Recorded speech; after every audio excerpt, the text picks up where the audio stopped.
राजा हरिश्चंद्र के पुत्र हुए रोहित। राजा को शिकार का बहुत शौक था। एक बार वह, हरिश्चंद्र की कथा है, एक बार वह जंगल में शिकार खेलने के लिए गए। वहाँ जाकर उन्होंने एक स्त्री को रोते हुए देखा। जब स्त्री को रोते हुए देखा तो वह उसे स्त्री के पास गए और उन्होंने स्त्री से पूछा कि देवी तुम क्यों रो रही हो। वह स्त्री अपने आंसुओं को पोंछते हुए कहती है, महाराज मैं किसी डाकू से रक्षा हाथ के कारण दुखी नहीं हूँ। मेरा नाम है कामना और मैं विश्वामित्र जी के यज्ञ से दुखी हूँ, क्योंकि वह समस्त कामनाओं की पूर्ति हेतु कामना नामक यज्ञ कर रहे हैं। तो आप कृपा करके उनका यज्ञ, यह कामना यज्ञ बंद करा दें, मैं प्रसन्न हो जाऊं। राजा हरिश्चंद्र ने कहा, हे देवी तुम निश्चिंत होकर के जाओ, मैं ऋषि के पास जाकर के निवेदन करके उनका यह यज्ञ बंद कर दूंगा। जिसके पश्चात राजा हरिश्चंद्र विश्वामित्र जी के आश्रम में आए, उनको दंडवत प्रणाम करके उनसे निवेदन किया, महाराज आप इतने कठोर तपस्या करना बंद करें। आप जो शारीरिक तप कर रहे हैं कृपया इसे बंद करें। मैं आपकी सेवा करूंगा। आपको जिस चीज़ की आवश्यकता होगी मैं वह सब आपको प्रदान करूंगा। विश्वामित्र जी ने राजा हरिश्चंद्र की बात को मान लिया, लेकिन उनके मन में राजा की परीक्षा लेने की योजना बनने लगी। इसका एक कारण यह भी था कि मुनि वशिष्ठ से उनका विरोध था, इसलिए उन्होंने हरिश्चंद्र जी को छलने के लिए ही योजना बनाई। अपने तपस्या के बल से उन्होंने एक राक्षस को उत्पन्न कर दिया। वह सूअर के बेज जैसा विशाल था। उसने जाकर हरिश्चंद्र जी के उपवन की पूरी तरह से नष्ट कर दिया, वहाँ के रक्षकों को मार मार कर भगा दिया। तब राजा को बड़ा क्रोध आया और राजा धनुष बाण लेकर के उस सूअर के पीछे दौड़े। वह भागता हुआ उनको एक घनघोर जंगल में ले गया और उस घनघोर वन जंगल में राजा उसके पीछे पीछे चलते रहे। गंभीर वन में जाकर वह राक्षस गायब हो गया। माया से राजा अत्यंत विचलित होने लगे। अब मैं क्या करूं? इतना गंभीर वन, रास्ता भी स्पष्ट नहीं है, मैं कहाँ क्या करूँगा? राजा भूख और प्यास से व्याकुल हो गए। विश्वामित्र जी इतने में एक वृद्ध ब्राह्मण का भेष धारण करके आए। उन्होंने कहा, हे राजन आप बहुत शुभ तिथि है, इसलिए आप इस नदी में स्नान करें।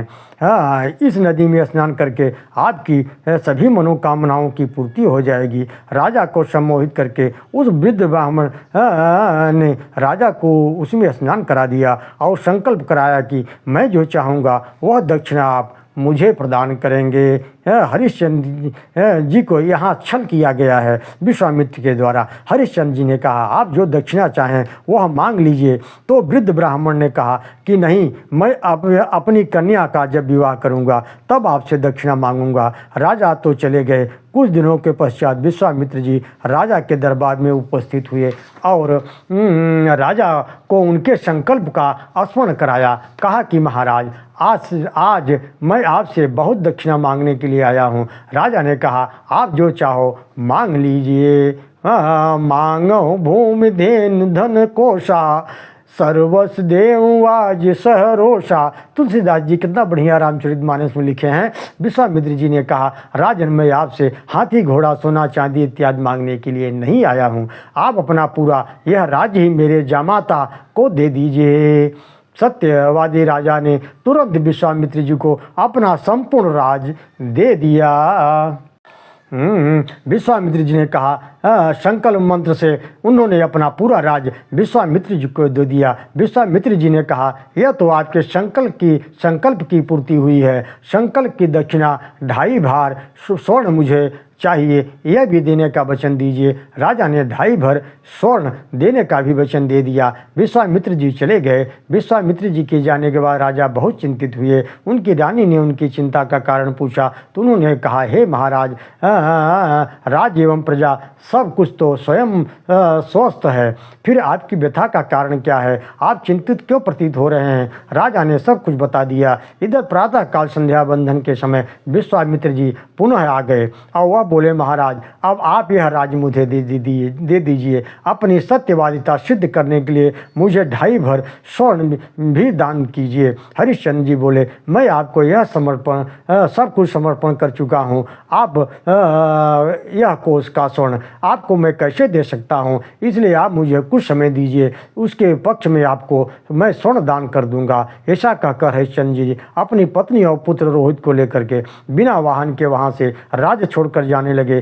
तब प्रजा को ज्ञात हुआ कि राजा रानी अपने पुत्र सहित पैदल जा रहे हैं, तो वह पूरी प्रजा ब्राह्मण विश्वामित्र जी को उलाहना देने लगी और राजा को विदाई देकर जब सब लोग यह कहने लगे कि यह ठीक नहीं है, यह तो धोखा किया है विश्वामित्र जी ने, महाराज आप मत जाइए, विश्वामित्र जी भी चकित रह गए। क्या अद्भुत प्रेम और प्रजा के प्रति उनका समर्पण देखकर विश्वामित्र भी अंदर से गदगद हो गए। बोलिए भक्त वत्सल भगवान की जय, सत्यवादी महाराजा हरिश्चंद्र की जय। सज्जनों, बहुत सुंदर कथा है हरिश्चंद्र की।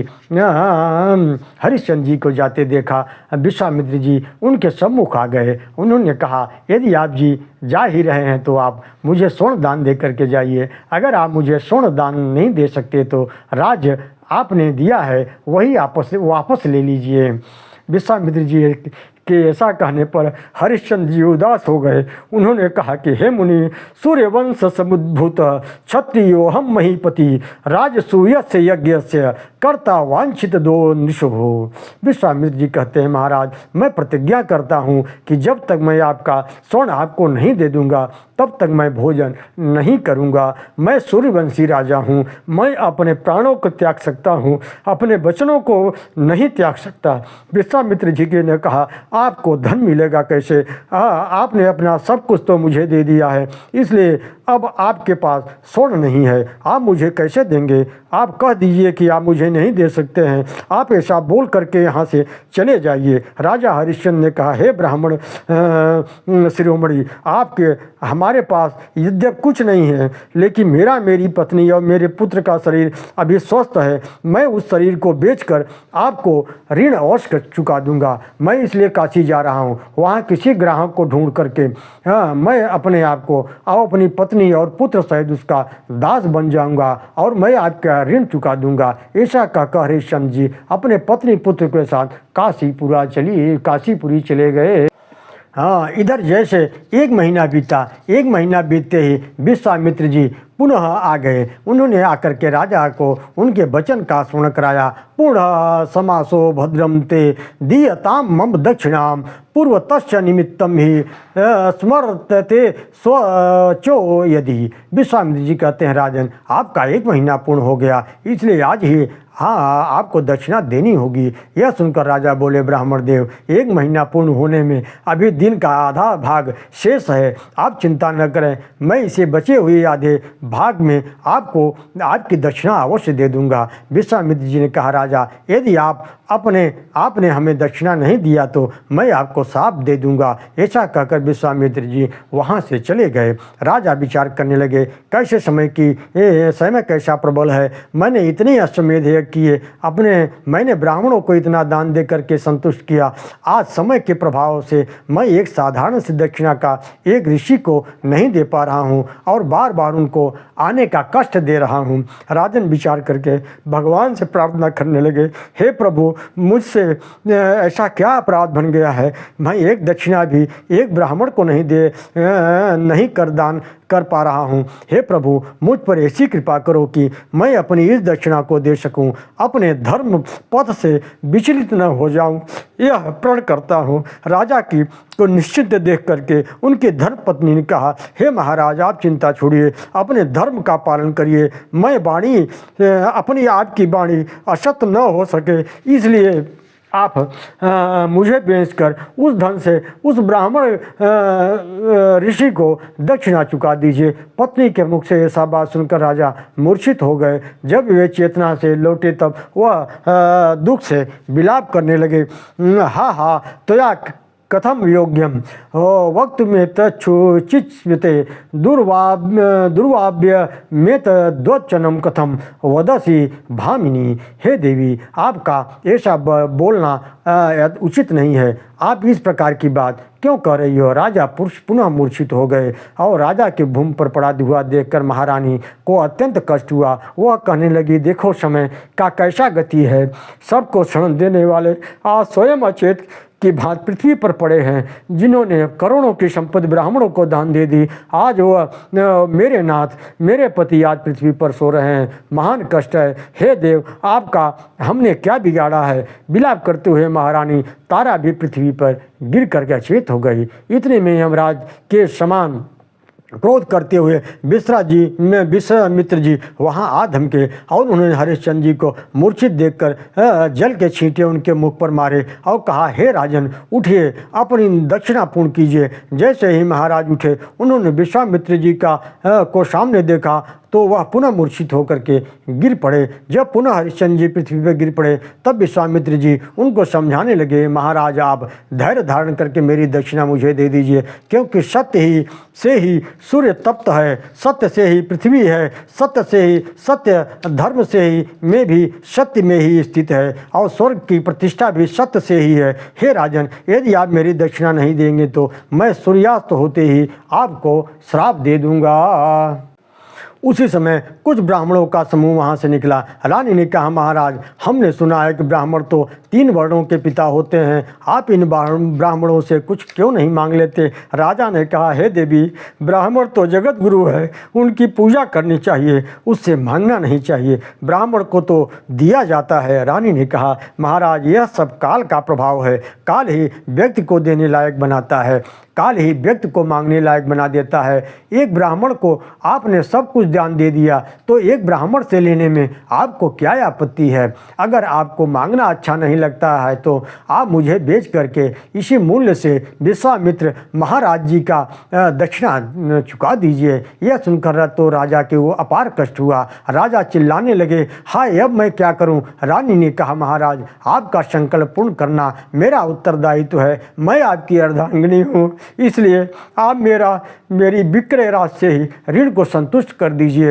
राजा ने कहा, हे देवी, यह तो अत्यंत नीच कर्म है जो सामान्य पुरुष भी नहीं कर सकता, तो मैं कैसे करूं? किंतु रानी ने बार बार अनुरोध करने पर राजा ने स्वीकार कर लिया। शहर के बड़े रास्ते पर खड़े होकर अश्रुपात करते हुए रुधे हुए गले से चिल्लाने लगी, यह दासी विक्रय के लिए है, जो भी इसे लेना चाहे उचित मूल्य देकर के ले सकता है, उचित मूल्य देकर के ले सकता है। राजा के वचनों को सुनकर विश्वामित्र जी एक वृद्ध ब्राह्मण का भेष बना करके अचानक सामने आ गए। तपस्या ले रहे हैं राजा हरिश्चंद्र जी का, उनके सत्य धर्म का। उन्होंने कहा कि मैं इस दासी को खरीदने के लिए तैयार हूँ, मेरे पास तो बहुत सारा धन है, इस राज के बदले मैं आपको कितना धन दूँ? ब्राह्मण के मुख से ऐसा सुनते ही हरिश्चंद्र का हृदय दुख से विदीर्ण हो गया। वे बोले, कुछ बोले नहीं पाए। तब ब्राह्मण ने अपने आप कह दिया, मैं आपकी भार्या के लिए 10 करोड़ स्वर्ण मुद्राएं दे सकता हूँ। हरिश्चंद्र जी को कुछ बोल नहीं पाए। ब्राह्मण ने 10 करोड़ स्वर्ण मुद्राएं देकर रानी से कहा, अब तुम अब तुरंत मेरे साथ चलो। और रानी के केस को पकड़ करके खींचना प्रारंभ कर दिया। जैसे ही रानी ब्राह्मण के साथ जाने लगी तो उनका बालक रोहित जोर से चिल्लाने लगा, रोने लगा। पुत्र को रोता देखा तो रानी ने कहा, ब्राह्मण देव, यदि आप चाहें तो मेरे बालक को भी खरीद लें, मेरे बालक को भी मेरे साथ आने की अनुमति दें, क्योंकि मेरे बिना मेरा पुत्र नहीं रह सकता। तब ब्राह्मण ने मोल दे करके उस बालक को भी खरीद लिया और दोनों को साथ लेकर ब्राह्मण जाने लगा। रानी ने हरिश्चंद्र जी के चरणों में प्रणाम किया, उनकी प्रदक्षिणा की, उनको प्रणाम करके कहा, यदि मैंने अपने जीवन में कोई भी पुण्य किया है, दान किया है, तो ब्राह्मणों को संतुष्ट किया है, तो आप भी मुझे हर जन्म में पति के रूप में प्राप्त हो। रानी के मुख से यह सुन करके हरिश्चंद्र जी बिलक कर रोने लगे। इतने में वह ब्राह्मण उनकी पत्नी और पुत्र को निष्ठुरतापूर्वक पीटते हुए वहाँ से लेकर चला गया। इधर ब्राह्मण के जाने के बाद विश्वामित्र जी पुनः हरिश्चंद्र जी के पास आ गए। उनसे कहा,